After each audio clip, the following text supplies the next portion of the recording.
Friends, कैसे आप लोग। तो चलिए इस वीडियो में क्वेश्चन नंबर हम 5 सॉल्व कराएंगे, जो कि एक्सरसाइज मेरा है 7.3 का। और ये क्वेश्चन नंबर 5 हम सॉल्व कराने वाले हैं। तो प्लीज़ चैनल पे अगर सब्सक्राइब नहीं किया है तो प्लीज़ चैनल को सब्सक्राइब कर ले। अगर वीडियो को शेयर नहीं किया तो अपने दोस्तों से ग्रुप में शेयर कर दें। तो चलिए क्वेश्चन नंबर 5 करता है कि कक्षा 9th में आपने पढ़ा अध्याय 6 यानी कि चैप्टर 9 में की उदाहरण थीम देखिए कि उस त्रिभुज की भुजाएं एक माध्यिका उसे बराबर क्षेत्रफल वाले दो त्रिभुज में विभाजित करती है।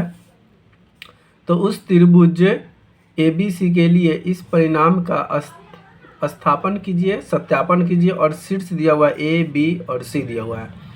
तो आपको बताना है कि त्रिभुज का क्षेत्रफल बराबर तो होगा, लेकिन दोनों त्रिभुज का मध्य बिंदु बराबर होगा कैसे।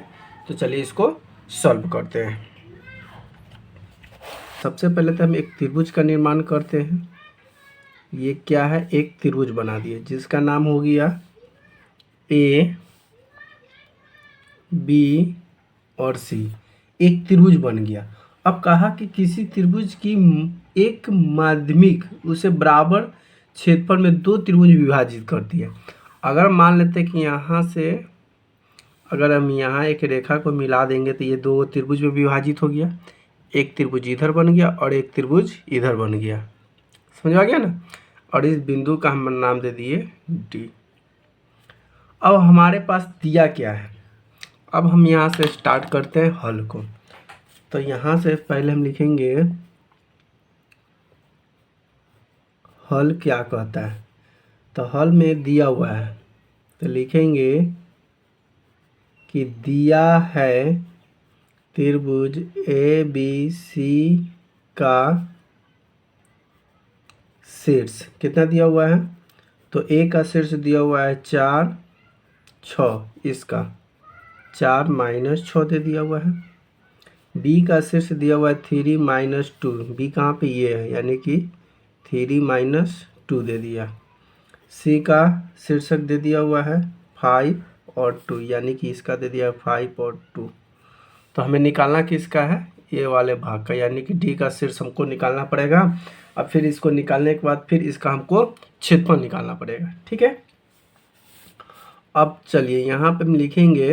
अब यहाँ पे क्या क्या काम किए, यानी कि AD एगो भुजा है जो BC पर क्या आया, शीर्ष पर दर्शाया गया है, दो भाग में बांटता है। तो यहाँ पे इसको हम लिख सकते हैं कि माना कि AD क्या है, माध्यमिक है, यानी कि माध्यमिक भुजा हो गया, माध्यिकाएं। D बिंदु कौन सा भुजा पे है, D बिंदु जो है ये B और C भुजा पर, यानी कि BC को समद्विभाजित क्या है, समद्विभाजित करती है। समझ में आया ना। B और C पर ये D जो भुजा आके इसको समद्विभाजित कर दिया, यानी कि समान भुजा में इसको बांट दिया, दो अलग अलग भुजा में इसको डिवाइड कर दिया, यानी भुजा में बांट दिया। तो आगे इसको क्या लिखेंगे, तो आगे जब भुजा में बांट दिया तब हमको D का बिंदु का मान निकालना पड़ेगा ना, इसका शीर्ष निकालना पड़ेगा। तो लिखेंगे चूंकि D BC का क्या है, मध्य बिंदु है, मध्य बिंदु है। तो यहाँ पे लिखेंगे BC का मध्य बिंदु। तो जब BC का जब मध्य बिंदु हम निकालेंगे तो इसमें क्या लिखेंगे, तो हमारा फार्मूला होता है x1 + x2 बटा में 2, y1 + y2 बटा में 2। हमको क्या करना पड़ेगा, ये हमको निकालना पड़ेगा। ठीक है।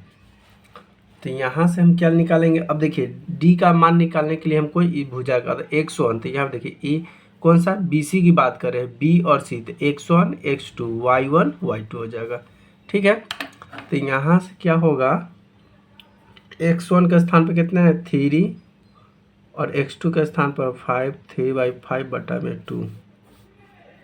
y1 के स्थान पर -2 है, y2 के स्थान पर +2 है, बटा में कितना आ जाएगा 2। तो ये हो जाएगा 5 3 8 बटा में 2, ये हो जाएगा 0 बटा में 2 बराबर 0, ये 2 से कट जाएगा 4। यानी कि हमको डी का बिंदु निकल के आ गया। डी का बिंदु कितना आ गया निकल के 4 और 0। डी बराबर कितना निकल के आ गया 4 और 0, यानी कि डी का निर्देशांक भी हम बोल सकते हैं। डी का निर्देशांक कितना आ गया 4 और 0। जब डी का निर्देशांक हमें निकल के आ गया तो हम क्या करना है, अब हमें त्रिभुज का क्षेत्रफल निकालना है। अब तो हमारे पास सब त्रिभुज, अब देख लीजिए त्रिभुज का क्षेत्रफल, अब इसका भी मान निकल के आ गया कितना 4 और 0। तो एक त्रिभुज, अब देखिए एक त्रिभुज इधर वाला हो गया, एक त्रिभुज इधर वाला हो गया। अब 2 त्रिभुज आ गया। अब दोनों त्रिभुज का क्या निकालना पड़ेगा, तो दोनों त्रिभुज का क्षेत्रफल निकालना पड़ेगा। ठीक है, तो यहाँ पे लिखेंगे, क्या लिखेंगे, यहाँ पे लिखेंगे त्रिभुज।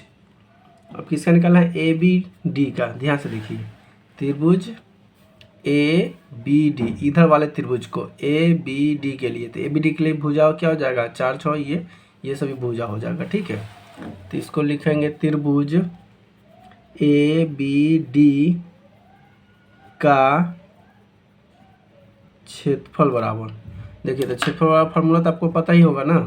फार्मूला क्या होता है 1/2 मध्य bracket x1 into y2 minus y3 plus x2 into y3 minus y1 plus x3 into y1 minus y2।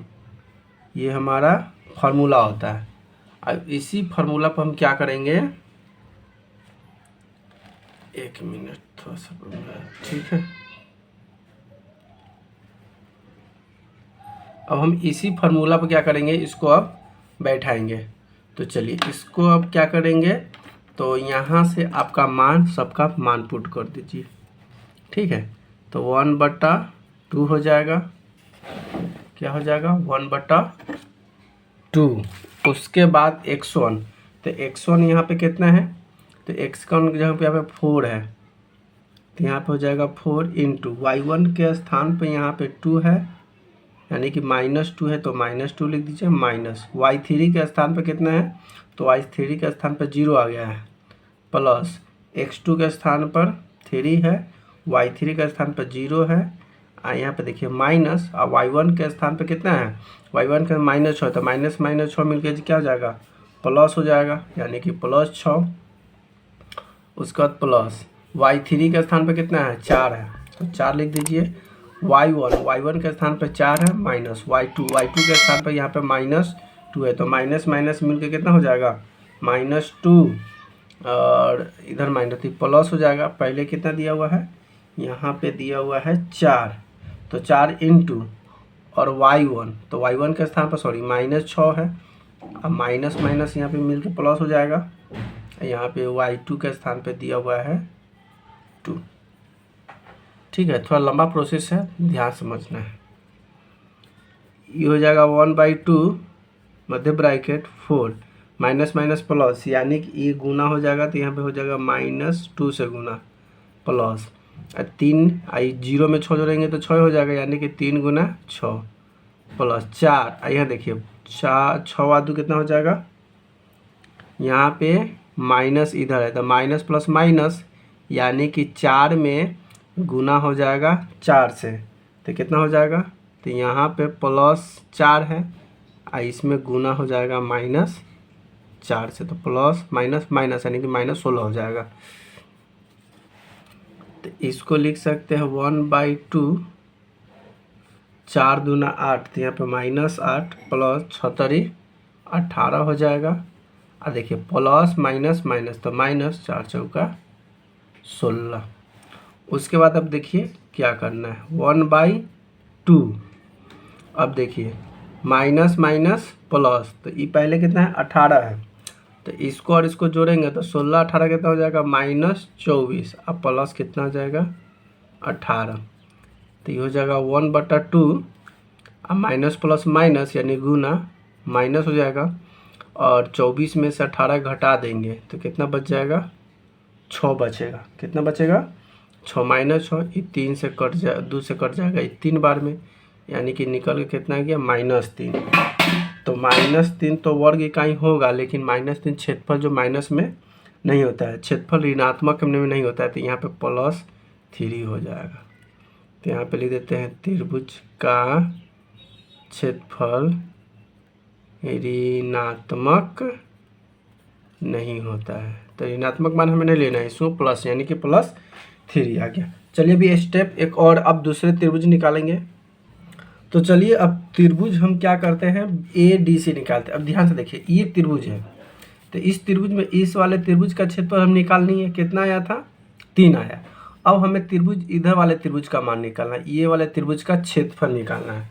तो इस वाले त्रिभुज के क्षेत्रफल के लिए हम क्या करना पड़ेगा, तो इसका पहले हम निर्देशांक लिख लेते हैं। तो सबसे पहले हमको त्रिभुज का क्षेत्रफल निकालना है कि इसका, तो यहाँ पे लिखेंगे त्रिभुज ADC का क्षेत्रफल। कौन सा ADC का। तो ADC के लिए क्या सा निर्देशांक हो जाएगा, ADC का निर्देशांक जो हो जाएगा पहला 4 - 6 उसके बाद हो जाएगा 4 0 5 2 ये निर्देशांक है। क्षेत्रफल में लगाना है x1 x2 x3 y1 y2 y3। ठीक है और ये हमारा त्रिभुज रहा है। जरूरत पड़ेगा तो इसको हम यहाँ पे इसको साइड में रख देते हैं। ठीक है सेम फार्मूला है, फार्मूला आपको याद ही रखना है 1/2 x1 उसके बाद यहाँ पर हो जाएगा y2 - y3 plus x2 y3 - y1 plus x3 into y1 - y2। आपको ये फार्मूला हमेशा याद रखना है। ठीक है अब हमको क्या करना है, इस पर अब सबका मान पुट करते जाइए। 1/2 x1 तो x1 का 4 है तो यहाँ पे 4 y2 के स्थान पर 0 है तो यहाँ पे लिख दीजिए 0 माइनस y3 के स्थान पर 2 है 2 लिख दीजिए प्लस x2 के स्थान पर 4 है तो 4 लिख दीजिए इंटू y3 के स्थान पर 2 है तो यहाँ पे 2 लिख दीजिए और यहाँ पे माइनस। तो देखिए y1 के स्थान पर माइनस है, माइनस माइनस क्या हो जाएगा प्लस हो जाएगा। क्या हो जाएगा प्लस। तो यहाँ पे डायरेक्ट हम लिख देते हैं प्लस। समझ में आया ना जी, माइनस है और फिर -6 तो माइनस माइनस मिलकर यहाँ पे प्लस हो गया यानी +6 लिख दिए, कोई दिक्कत। x3 की जगह पे यहाँ पे 5 है तो 5 लिख दीजिए। y1 के स्थान पर देखिए कितना है, y1 के स्थान पे यहाँ पे -6 है तो यहाँ पे -6 लिख दीजिए माइनस y2 के स्थान पे कितना है 0 तो यहाँ पे 0 डाल दीजिए। यहाँ तक कोई दिक्कत नहीं होने देंगे हम। 1/2 इंटू 4 अब 0 में 2 घटाइए चाहे 2 में 0 घटाइए तो 2 का 2 ही हो जाएगा तो गुना 2 लेकिन -2 से गुना हो रहा है। ठीक है उसके बाद यहाँ पे प्लस कर दीजिए, ये है 4 और 6 और 2 मिल के कितना हो जाएगा 8 हो जाएगा और यहाँ पे कितना है प्लस। अब देख लीजिए माइनस माइनस हो जाता है प्लस, तो ये तो प्लस तो जुड़ेंगे लेकिन 6 में 0 जोड़ने पर कितना आएगा 6 ही आएगा यानी कि 5 में गुना कर देंगे -6 से। यहाँ तक कोई दिक्कत नहीं। 1/2 अब काम कर दीजिए 4 दूना 8 यानी कि -8 प्लस 8 चौका 32 और देखिए प्लस और माइनस गुना हुआ था माइनस 6 5 30। ठीक है अब आगे देखिए, आगे तो हो ही गया है 1/2 और ये हो जाएगा कितना देखिए प्लस आई माइनस प्लस यानी कि इसको हम लिख सकते हैं कितना, तो -30 को हम क्या माइनस प्लस यानी कि -38 आई प्लस कितना हो जाएगा 32। अब 1/2 माइनस प्लस माइनस गुना माइनस घटा देंगे तो यहाँ पे आ जाएगा 6 2 से कट जाएगा 3, इसका भी मान निकल के कितना आ गया -3 वर्ग इकाई आ गया। लेकिन ये हमको तो माइनस में लेना नहीं है तो इसीलिए हमको आंसर प्लस में आ जाएगा। ठीक है, अब हमको क्या क्या समझ में आ गया, तो हमें समझ में आ गया कि क्षेत्रफल यानी कि त्रिभुज ए बी डी क्या था, ए बी डी बराबर क्षेत्रफल त्रिभुज ए डी सी, अर्थात माध्यिका उसे बराबर क्षेत्रफल में बांटता है, माध्यिका उसे बराबर क्षेत्रफल में क्या करता है, बांटते हैं। समझ में आया ना। देखिए इसका भी मान 3 आया निकल कर, क्षेत्रफल का देख लीजिए, ये त्रिभुज है, इस त्रिभुज का मान निकल के भी 3 आया, इस त्रिभुज का भी मान निकल के 3 आया। और जब एक भुजा पर कोई बिंदु और काट के बराबर 2 भाग में बांटता है तो दोनों बराबर बराबर भाग में बांटेगा, तो जब बराबर भाग में बांटेगा तो त्रिभुज दोनों का भी क्या आ जाएगा, बराबर आएगा। तो इसलिए त्रिभुज आधार काटता है, तो यही हमारा क्या हो जाएगा, आंसर होगा। हमारी वीडियो कैसी लगी प्लीज़ कमेंट करके जरूर बताएं। वीडियो अच्छी लगे तो वीडियो को लाइक शेयर जरूर करें और चैनल पर रहे तो चैनल को सब्सक्राइब जरूर कर दें। थैंक यू, धन्यवाद, वंदे मातरम।